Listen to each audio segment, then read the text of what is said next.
Mitt namn är Filip Örnekrans. Jag har varit jägare så länge jag kan minnas.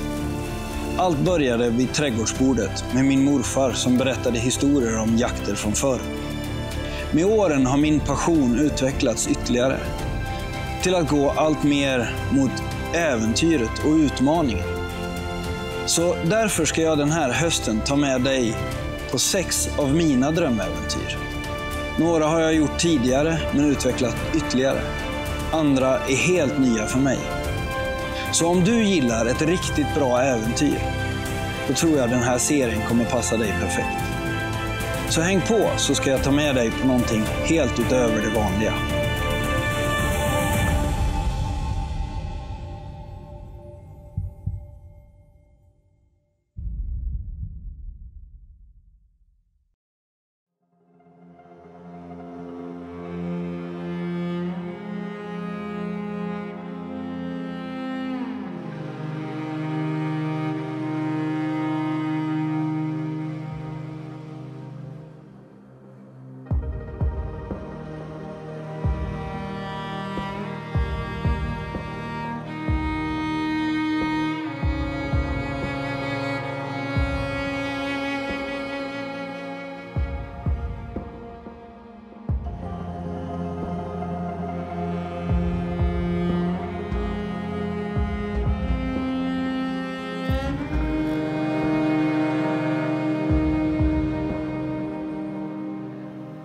I det här avsnittet drar jag till västkusten på ett riktigt härligt äventyr. Och jag ska ut och paddla kajak tillsammans med min kompis Per på jakt efter säl. Det här har jag längtat efter.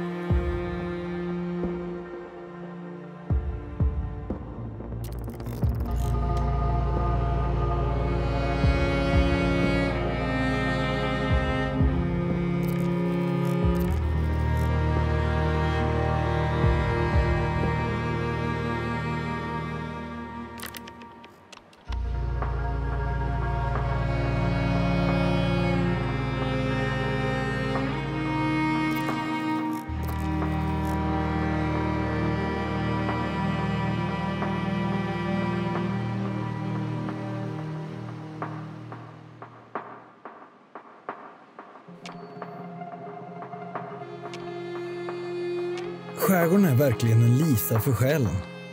Men säljakten är en krävande jaktform. Och det är mycket som ska stämma för att det ska lyckas. Vädret växlar snabbt och saltvattnet tar hårt på grejerna. Kombinationen av vågor, vind, rangliga kajaker och svinhala klipphällar kan göra jakten riktigt utmanande.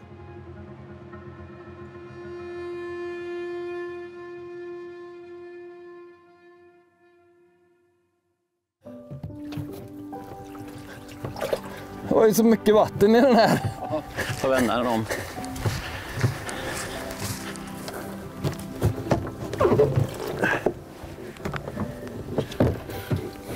Hur ser det här går? Jag har inte paddlat sen. Har jag paddlat en gång sen jag var ute och jagade säl för sist, det är 4 år sedan. Får se hur långt jag tar mig innan jag trillar i. Jag lägger inte i sovsäcken nu för... Nu ska vi se här. Var är den andra paddeln då? Den ligger borta i kajaken. Jaha, okej. Ja, just det. Det är den. Nej, detta ska bli så roligt, Filip.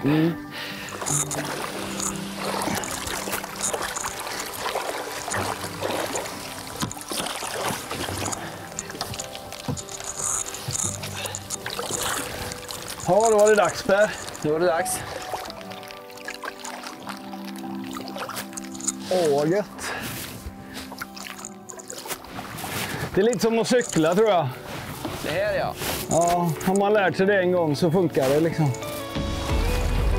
Och så ska du köra på mig nu det första du gör.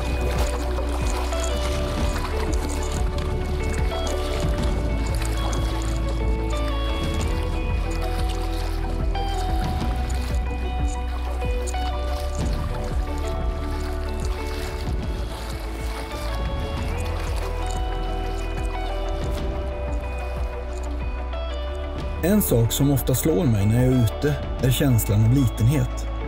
Havet är nyckfullt och vi har inte mycket att sätta emot om vädret slår om. Det är häftigt och samtidigt lite skrämmande. kanske är det just den ingrediensen som gör att jag känner mig så levande här. Kom igen nu Filip, en drake lyfter bara i motvind.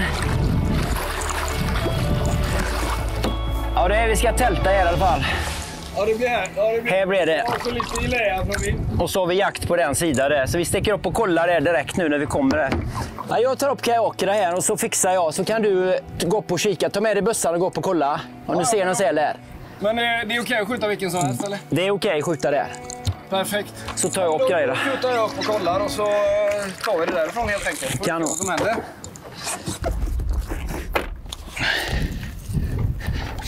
Och alltså, även om jag menar, ligger de där så ligger de där. Man blir ju pulsen bara att gå. Man blir så jäkla pulsig. Så jag lyckas få ut den här bössrackaren med och magasinet. Så, här kommer det grejerna. Allt blir ju saltvattenfuktigt och så säkringen på.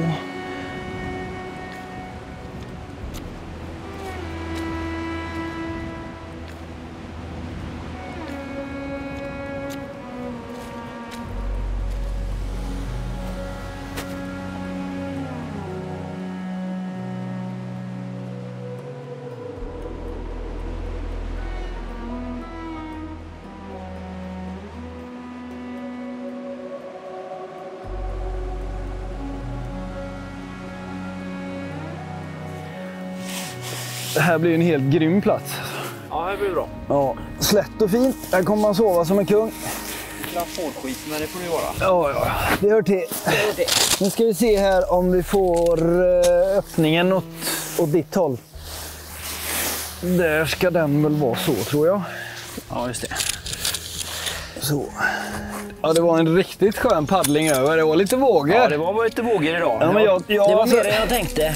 Ja, men jag är ju inte så, alltså jag är ju så orutinerad så, och sen det där att inte ställa in pedalerna, det är ju så klantigt, men det är ju som det. Det är ju som det. Ja. Men du har tältat mycket på den här ön förut, eller? Ja, här är ett fint ställe. Ja. Här är jättefint. Och så har du ju jaktmarkerna rakt över här då. Ja. Så idag blåser det västlig vind, så det här är ju jättebra att ligga idag. Ja. Verkligen. Helt perfekt och så slätt och fint. Men och då är man bitti i det första ljuset, då går vi över och kollar. Ja, skuttar vi över där och kika. Så har vi ett par ställen där vi kan kolla på. Ja du Per. Fin dag idag. Är du nöjd med dagen eller? Ja, man skojar inte. Det här är ju som... Det är precis samma känsla som fjällen, men det är så mycket som, även om jag är uppvuxen vid havet, så det är så mycket som är nytt för mig. Jag känner att jag lär mig så mycket, och sen jag har ju haft en mantra i livet om att liksom livets första, liksom att komma ihåg när man gör något för första gången. Ja, precis. Nu är inte det första gången jag jagar säl med kajak, men det är första gången som jag gör det här. Och med dig. Nej, men vi hoppas på en bra möjligheter imorgon. Ja, det gör vi. Men det ska blåsa lite mer, va? Det ska blåsa lite västligt imorgon, vi får se här. Men jag tror att det kan bli bättre än vad det var idag. Idag har det blåst sydosten. Och det har annars ställt till lite grann för oss. Ja. Så att, nej, det blir spännande dag imorgon. Ja. Men nu ska det bli gott att sova. Ja, det ska bli härligt. Då brinner det snart ner här. Ja, det blir bra.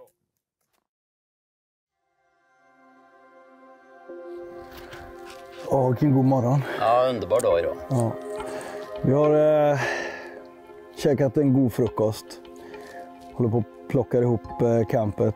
Och Per, du tog en liten paddelsväng för att kolla av vind- och vågläge. Ja, det blåser lite grann för mycket idag för att paddla. Ja. Så vi har bestämt att vi tar och en följebåt med idag. Ja. Och så kikar vi. Per har ringt in Viktor som kommer med en större båt så vi kan ta oss ut och kolla av några ställen så vi i alla fall får jakt idag. Det gäller ju att vara opportunist när man är jägare, och ibland får man ju bara erkänna sig besegrad. Och idag var lite grann en sån dag. Just när det gäller kajakerna. Men inte när det gäller jakten, för det finns ju alltid möjligheter. Ja, det finns alltid möjligheter. Ja. Det är det. Så vi sticker ut till de där skären och kollar av, så hoppas vi att vi hittar någonting där. Så får vi se hur den här dagen utvecklar sig. Yes, Det blir gött. det blir fint. Nej, vi har ett fint ställe här. Ja. Det var underbart. Drömligt att sova i tält ute på en ö i skärgården. Ja. Jag har faktiskt aldrig tältat ute i skärgården förut. Nej. Jo, det har jag ju visst det. Fast på östkusten såklart. Men på västkusten Nej, men är det första gången som jag ligger i tält. Det är ett jättefint ställe faktiskt. Det är det. Ja, hela skärgården här är ju full av fantastiska platser. Det är den där känslan av att man vill inte åka hem, man vill bara vara kvar. Nu har vi blivit upplockade av Viktor som skeppar på den här båten och så hans grabb Harry. Så nu ska vi dra ut längre ut i skärgården och hoppas att vi kommer i land på ett ställe där vi tror att det ligger säl. Men det är långt ifrån säkert, för vinden och vågorna idag ger oss en ordentlig utmaning. Alltså du, men det är ju otroligt mycket säl här. Ja, det är mängder är det. Och hur mycket är det? Vad är beräknat i det här området? Ja, det här området, och det var 15 000, men det hela västkusten är ungefär 20 000. 20 000 och på hela... de käkade mellan 4 till 6 kilo fisk om dagen. Så det blir ju, ja, säg 500-600 ton med fisk i vecka som de käkar upp. Och det är ju en mängd. Och sen har du då skarven som också ligger på rätt så många ton. Så vi behöver ju verkligen skjuta upp. Ja, det är klart att 500-600 ton i veckan, det är klart att det påverkar det kustnära fisket. Ja, absolut gör det. Ja. Det gör det. Ja. Men för jag kan ju inte komma ihåg när jag växte upp att vi såg säl på det här sättet. Nej, jag vet ju när jag var liten, man fick ju ledigt för skolan för det fanns en serie som jag kunde gå och titta på. Sen har det bara exploderat. Sen kom det ju en period där de dog. Den risken finns ju alltid när det är mycket att det kommer igen. Absolut är det ju så. Ja, det är klart att blir det överpopulation så både sjukdom och som man ser på östkusten väldigt tydligt där är det ju svält. För att det är för mycket säl liksom. Men det som är största felet tycker jag, det är att du får ju inte sälja sälprodukter, varken skin eller kött eller någonting, utan du ska ju dumpa det i havet när du har skjutit i stort sett. Och det är egentligen det största felet med alltihop. Ja, det är ju faktiskt vansinnigt, för det känns ju, men dels är ju sälkött väldigt gott. Ja.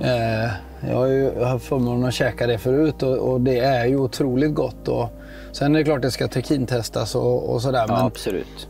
Men det är ett fantastiskt tillgång i köket.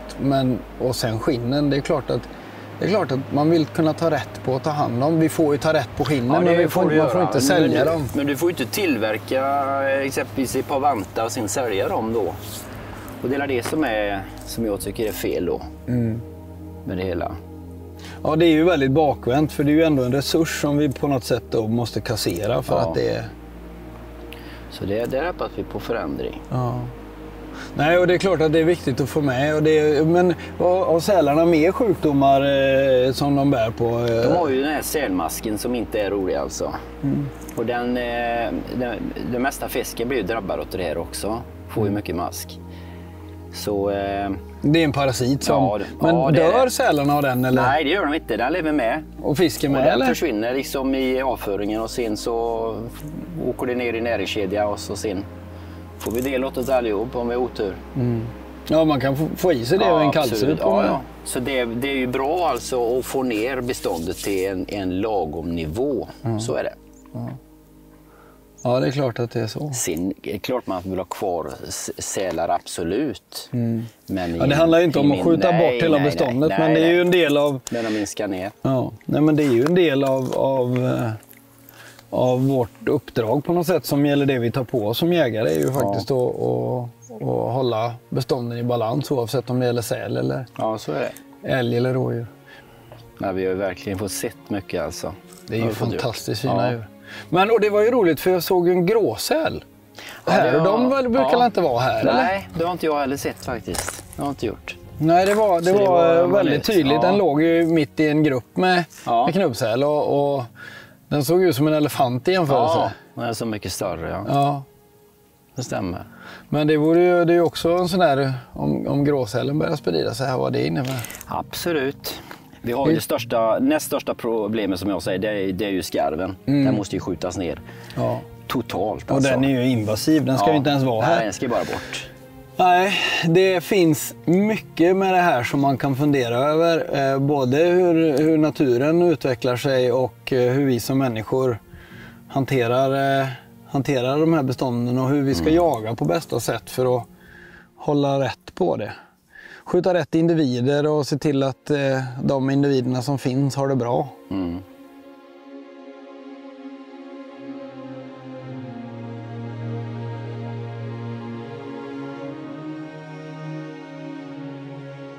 God morgon, klockan är 6 och solen går strax upp.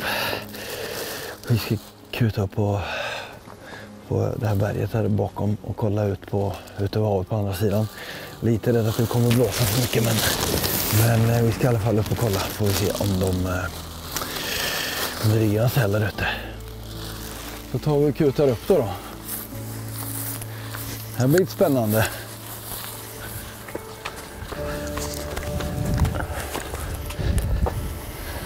Lite ålekråkor uppe på. Ja, nu ser ingenting på höger sida där. Nej. Ja, det blåser ju mer idag. Tyvärr mer än vad vi hade hoppats på. Så de här små skären här ute som vi hade hoppats att det skulle ligga på, de slår ju vågorna över hela tiden nu, så det ligger de inte. Så, men med lite tur så kan det här tvinga in sälen tydligen. Vi får in dem mer på insidan, ja, men som på den ön som vi är på. Så vi ska sticka över och kolla på andra sidan här och se om vi har någonting där i läsidan. Igår låg de ju definitivt ner i vind. De ville ligga skyddat så de ska ligga och sova. Så har vi lite tur så ligger någon här. Men kolla då där borta och kaffe. Alltid kaffe först.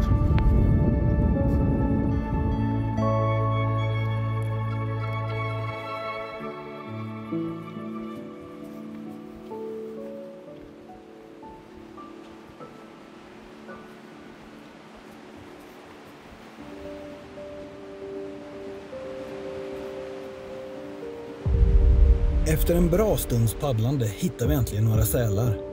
Vi har en snabb plan och jag går i land ensam medan Per ligger kvar i kajaken och observerar på avstånd.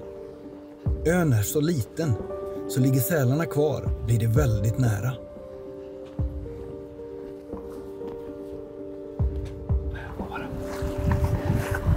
Det är lika jävla hårt. Ja, förhoppningsvis någon säl kvar här bakom den här lilla holmen. Det är nära så och det är ett helsike att ta sig i land. Det är så fruktansvärt halt på klipporna.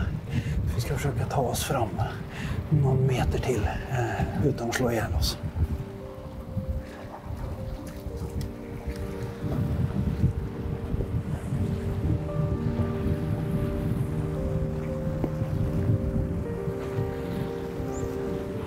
Ligger i vattnet. Fan, nej.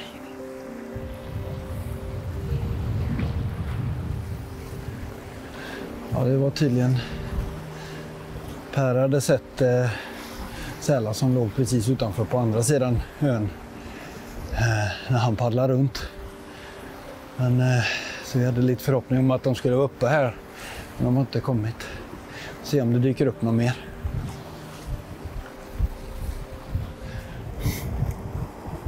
Vi frågar om han kommer upp inne i viken här, om jag ska ta han inne. Här kommer han.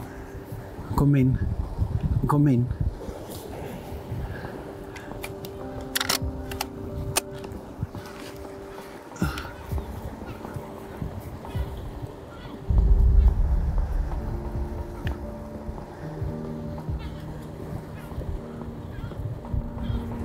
När han går upp nästa gång, han är bara 2-3 meter från land. När han kommer upp nästa gång, då skjuter jag. Är du med?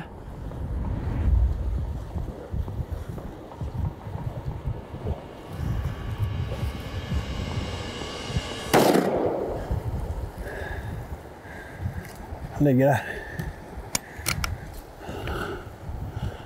Han flyter där. Och jag trodde jag var körd på den här ön. Det var ett helsike att komma i land och det låg ju en 5-6 sälar uppe på. Men de stötte ju allihopa. Jag trodde inte det skulle bli något här, men vi gick i land och satte oss och väntade lite stund och kom det tillbaka en säl. Så ja, jag bestämde mig för att ta den innan den klev upp på land faktiskt. Men det är bara 3 meter ut från stranden och där är grunt, så det ska inte vara något problem att ta upp den rackaren.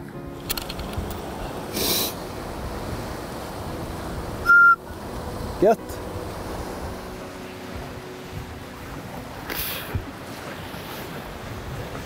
Ja, nu kommer Per, men jag hoppas han har med båtsaken. Djupare än vad jag trodde. Jag får dyka ner och plocka den. Det var ju inte riktigt så grund som jag trodde att det var här inne i den här viken. Det var rätt djupt hela vägen in, men sälen ligger där nere. Så nu blir det ju att dra av sig kläderna och snorkel och cyklop och försöka dyka ner och hämta den där. Det blir gött. Det kommer säkert vara varmt och mysigt i vattnet i alla fall. Så. Bra jobbat. Där har du kulare. Ja, visst. Han gick upp så jag... Ja, där ligger kulan. Jajamän, spara den. Den sitter fast i skinnet. Jajamän, det var det jag sa till dig. Skinna är ju så fruktansvärt starka. Ja, det är ju helt otroligt. Spara den nu då. Här har vi en bombstrike som har gått genom huvudet på en säl. Helt underbart. Min första säl på västkusten. Tänk att det är lika roligt varje gång som det lyckas.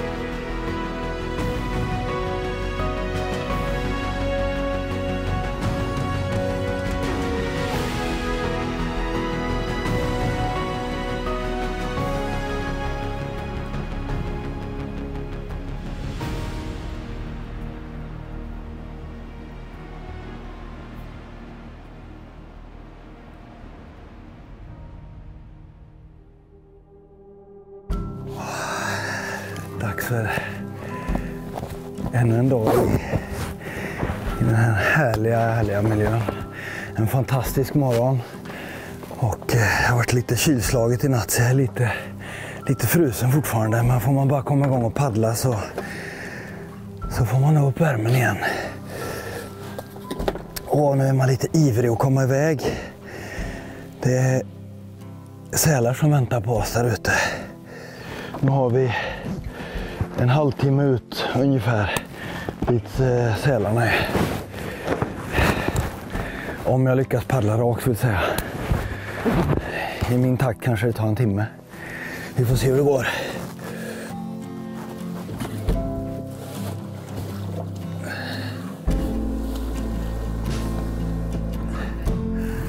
Varför har du valt att jaga så här? Jag menar, du har en fin stor båt och du kan ju mycket enklare åka ut och jaga från båten liksom, än att paddla kajak. Ja, så är det ju.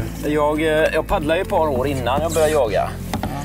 Och tänkte om jag kunde ta ett steg. Jag är ju helt fast i paddling och älskar ju den här träningsformen och allting. Så jag testade med bössan några gånger med hagelgevär och skulle jaga fågel. Och jag upplevde ju en helt ny jakt. Det var absolut den bästa jakten jag har haft. Men kajaken, det ger ju en otroligt god känsla. Du kan komma in överallt där du tycker kan komma in med din båt och du är ju fri på ett helt annat vis. Du får kämpa, du får lägga i. Det påminner ju rätt mycket om hur jag tänker när jag går ut och fjälljagar. Liksom, att jag vet inte hur du ser det, men jag har ju en grej att jag vill gå fri från vardagen. Och om jag går ut, om jag lägger några timmar på att vandra med ryggsäck så går jag ifrån allt det och in i jakten på något sätt. Ja. Att det blir ett sätt att ställa skallen på rätt ställe. Och den spänningen med jakten, den går inte att förklara riktigt. Nej, och så värdet av att ha tagit sig dit för egen motor på något sätt. Kämpat riktigt. Kämpat och... Absolut. Ja, det är fascinerande. Det är ett underbart sätt att färdas kajak. Ja, det är det verkligen. Man känner ju på något sätt ju närmare vi kommer att det slår något extra slag i ja, det gör det. För varje meter på något sätt. Ligger de på andra sidan den här eller? Tror de är på baksidan av den? Ska vi gå i land här då eller vart går vi i land?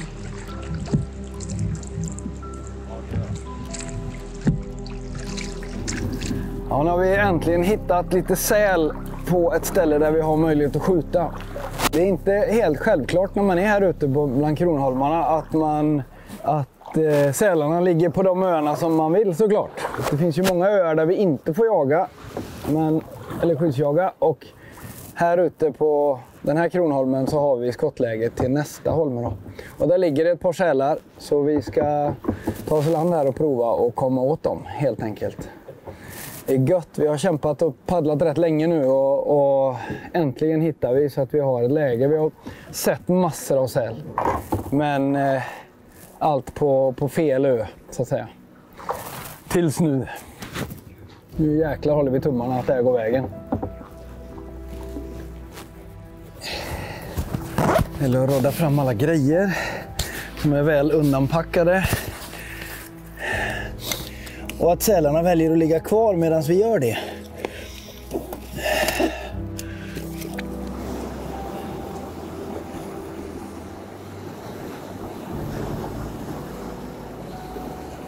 Vi har 2 sälar som ligger på ön bredvid här. Det är drygt håll. Men vi kommer mäta in oss och vinden är snäll idag. Så att här finns det möjligheter. Ja, vi har äntligen kommit till läge. Vi har mätt avståndet och bedömt vinden. Och vi har klickat in oss i kikarna så vi vet att vi ligger rätt. Det är drygt skott, men det här ska gå bra. Sen är det speciellt att skjuta över vatten. Det blir ofta så att man skjuter högt när man skjuter över stora öppna ytor. Och här är det ju ytterligare en sak, och det är alla båtar. Så vi har koll på att vi har båtarna och att säkerhetsvinklarna är bra. Så bara rätt läge uppenbara sig nu så är det dags.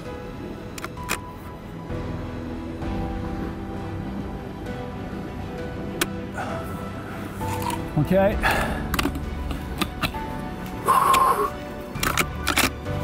Läget kommer snabbt när den ena sälen flyttar på sig.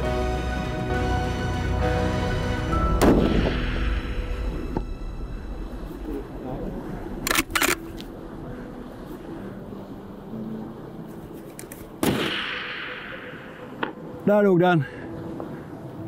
Bra. Härligt här. Åh, vad gött. Åh. Jag klickar högt så. Gött, det är bra när man är 2.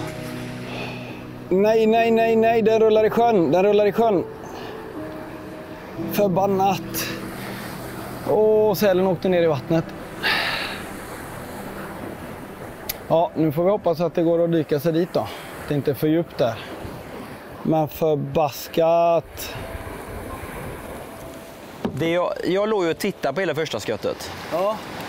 Och då såg jag, han låg så med huvudet så emot oss. Så gjorde han så. Då såg jag en blodfläck här. Ja, men då har jag träffat långt, för han låg ju snett mot oss, vet du. Ja. Så han låg ju så här mot dig. Så då har jag ju träffat in här och det har gått ut på båten. Ja, så är det. Så är det absolut. Ja, vi är framme där sälen låg död här uppe. Och den låg död och stilla, allting var helt lugnt. Och rätt vad det är så börjar den rulla och så rullar den ner i vattnet. Och här är det 8 meter djupt eller något sånt.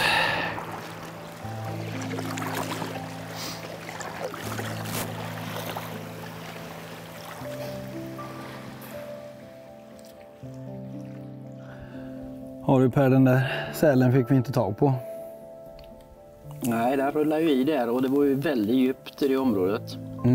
Så vi simmar ju rätt så länge, en halvtimme eller vad, kolla. Efter ditt skott så låg den ju helt död, den var ju död. Yes. Den låg ju helt still. Och sen så rullar den bara rätt ner i vattnet. Och Och jag har ju dykt runt hela det området. Och dykt, men... Det var väldigt djupt som sagt var. Ja, det blev fort väldigt djupt. Och det...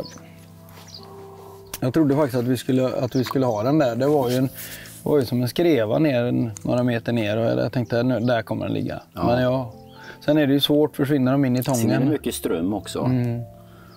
Ja, det måste ju vara strömmen har ju tagit den liksom. Yes. Men det är ju som bekant en del av jakten.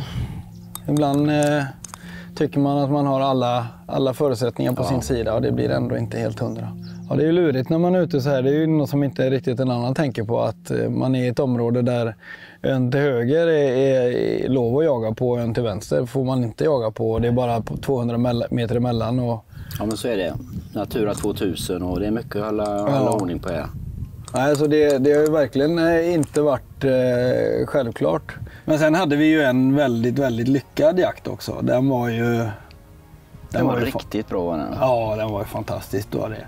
Men vi kämpade länge för att överhuvudtaget komma i land. Ja. Alltså bara det var ju med risk för livet, känns det som ibland. Ja. Ja, hörni. Det här har varit ännu ett helt fantastiskt äventyr och jag är lite sådär melankolisk i kroppen för jag vill verkligen inte åka härifrån. Men då är det ju så att jag ska ju alldeles snart iväg på nästa äventyr. Så det gäller bara att dra sig hem, tvätta upp grejerna, packa om och på nästa.